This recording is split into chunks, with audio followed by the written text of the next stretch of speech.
Hi, my name is Beth Heile here at Cat and Mouse Game Store in Chicago, Illinois, and I think you'll probably recognize this title of Clue. Most people in America have, of course, either heard of Clue, if not played it themselves as young children, but I would like to offer you a new, faster, smaller alternative to Clue, which is Love Letter. Now, if you really like that deduction element from Clue, but you don't want to lug that giant board all around, then you should definitely check out Love Letter. This is a new game published here in the United States by AGE, and it has become the surprise hit of this fall.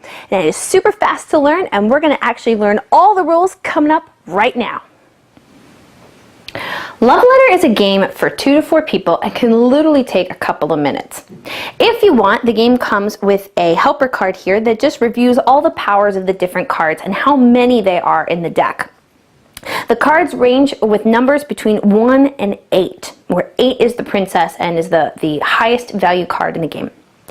To start the game, everyone is going to be dealt 1 card face down, like so. So there's, and we'll say, here's my 2 other players who are playing with me, or up on the top there. Now, for the purposes of this explanation, we're going to keep my secret card face up so we actually know what I am. I am the king, the number 6 card. Now, to start my turn, I'm going to draw a second card. So I'm going to draw the Handmaiden, which is a number 4 card. Now, of those 2 that I'm now looking at, I'm going to pick one that I want to play face up on the table, and I'm going to apply that effect, whatever it says. So I have the choice between the Handmaiden, which protects me from anybody else's card that they want to play on me this turn, or I can play the king, which I trade hands with another player. Well, that sounds pretty exciting. I'm going to play the king here to the middle, so I'm going to take my remaining card here and trade it with another player. And we'll see what it is. Oh, I'm now a guard.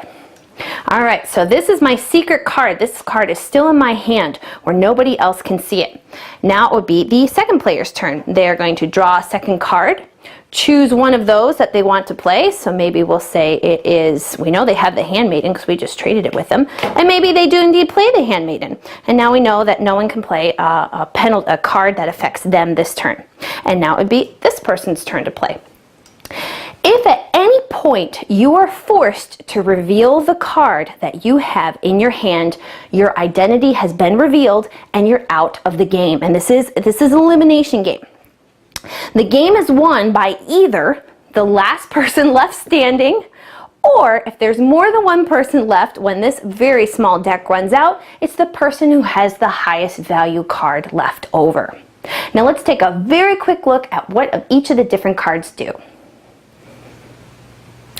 Going in number order, the first card is the guard. You're going to pick a player, so we're going to say player A, and we're going to pick a card. I say the king, which is number 6.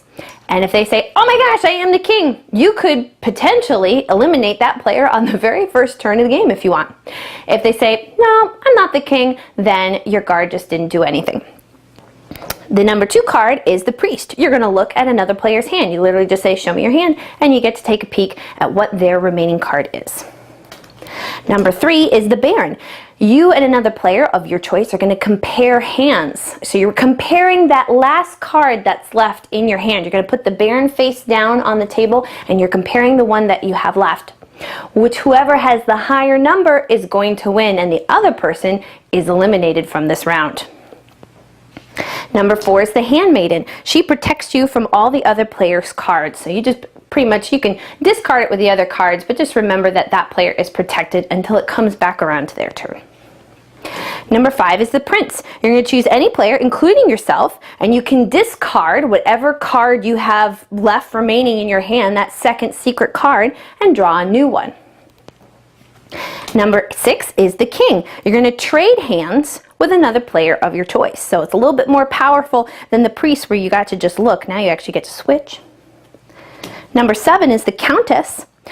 Unfortunately, this is kind of a little tricky one. If you have the countess and you have the king or the prince in your hand at the same time, you immediately have to discard the countess. And if that means that that causes you to lose, then so be it. And number 8 is the princess. There is only one card of each of the top 3 numbers, the 6, the 7, and the 8. And the princess basically is just, if you are forced to get rid of her, you're going to lose. You can't discard her. Basically, you can't play her. You have to always keep her a secret. But she is the highest value card of the game, and if you make it to the end of the deck without being eliminated, you will automatically win because no card is stronger than the princess. So 2 final notes when you are playing Love Letter. Remember that as you are playing cards, which is also discarding them as well, just stack them out so you can see the numbers and the order in which they came out, because this is at heart a deduction game. And if you are really good, you can figure out what cards are left in the deck and potentially what a person is holding by looking at the information that's come out throughout the course of the game. The second thing is who actually wins. You could play just one round of this game if you want, which is going to take you about 2, maybe 3 minutes. But it's a lot more fun usually to play up until somebody has acquired 4 wins. There's actually a little breakdown in the rules to how many rounds you play given the amount of players you have in the game. But 4 I found is just a really nice number to play to. So you play until whoever has won 4 rounds, and then that person wins the game completely. And that whole process should take you about 10 to 12 minutes. Well, that's everything you need to know to play Love Letter. Now keep in mind there are 2 versions of this game. There's this version here in the fancy red bag by AGE. There's also another much smaller publication produced by a company called Japan. So you may find the Japan rules are a little bit different. So if anyone starts arguing about the rules, keep in mind there are some different cards out there that are played a little bit differently. So you might, if you want some extra variability, you can look up the rules online through the Japan brand name and get a different flavor for playing Love Letter. So double your money.